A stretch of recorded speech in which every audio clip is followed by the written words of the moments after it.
Mapagpalang araw po sa ating lahat. Ako nga po pala si Anja Jan Agnar at welcome po sa aking 365 Daily Devotion ni Pastor Russell Ocampo. At ngayong araw po ay January 25, 2025 at ang topic po natin ngayong araw ay maganda o nagmamaganda. And ang topic po natin is beauty. And ang scripture po natin ngayong araw ay Hebrews 1 verse 3. And sabi po dito, "The sun is the radiance of God's glory, and the exact representation of His being, sustaining all things by His powerful word. After He had provided purification for sin, He sat down at the right hand of majesty in heaven." Sa Tagalog po, nakikita sa anak ang kaluwalhatian ng Diyos, kung ano ang Diyos ay gayon din ang anak. Siya ang nag-iingat sa sinukob sa pamamagitan ng kanyang makapangyarihang salita.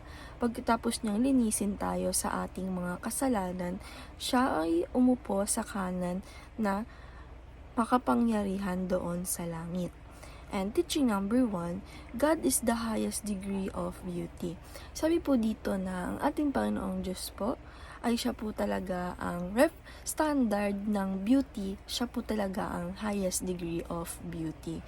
Dahil kapag po tayo ay mabait, kapag po tayo ay tumutulong sa kapwa natin, at meron tayong God sa buhay natin, ay ito po ang talagang standard of beauty at hindi po yung makinis ka, wala kang tigyawat, clear skin ka, hindi po ito ang highest degree ng beauty. Sabi po dati na ang highest beauty is pag ikaw po ay may Diyos sa buhay at Christ-likeness. And teaching number 2, Jesus is the exact representation of God.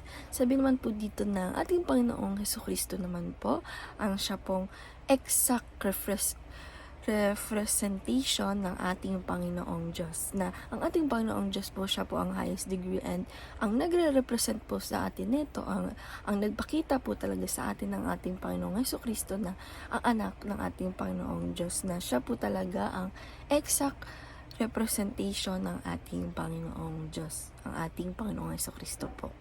And teaching number 3, Christ-likeness make Christians beautiful.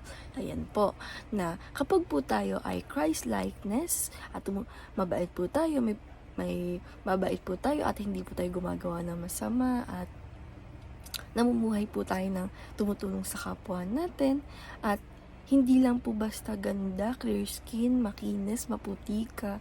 Hindi po ito yung beauty or highest degree of beauty. Ang highest degree of beauty, pag meron ka pong Christ-likeness sa buhay mo and meron kang God sa buhay mo. And application number 1, be perfect just as God is perfect. Sabi naman po dito na apply po natin sa sarili natin na maging perfect po tayo katulad ng ating Panginoong Diyos. And application number, be Christian in character.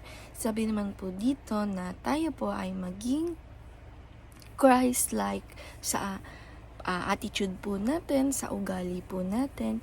Be Christ-like in character. Dapat po na maging katulad po tayo ng ating Panginoong Kristo na mabait, maging katulad po na tayo ng pamumuhay natin, ng ugali natin katulad sa ating Panginoong Kristo. Dahil ito po ay nagbibigay sa atin ng beauty na meron tayo.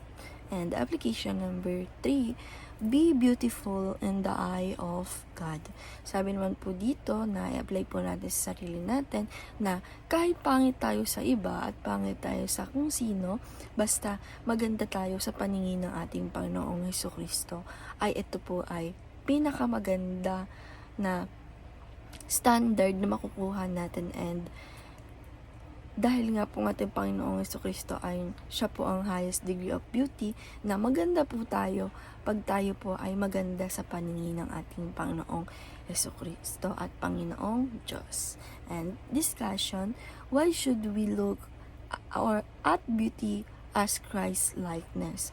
Para po sa akin, para po sa devotion ngayong araw na importante po na maging maganda tayo, maging katulad tayo ng ating Panginoong Diyos na Christ-likeness sa ating buhay dahil nga po magiging maganda tayo sa paningin ng ating Panginoong Diyos. Okay na kahit pangit tayo kung kanino, basta maganda tayo sa ating Panginoong Diyos. And ayun lang po ngayong araw. Maraming salamat. God bless.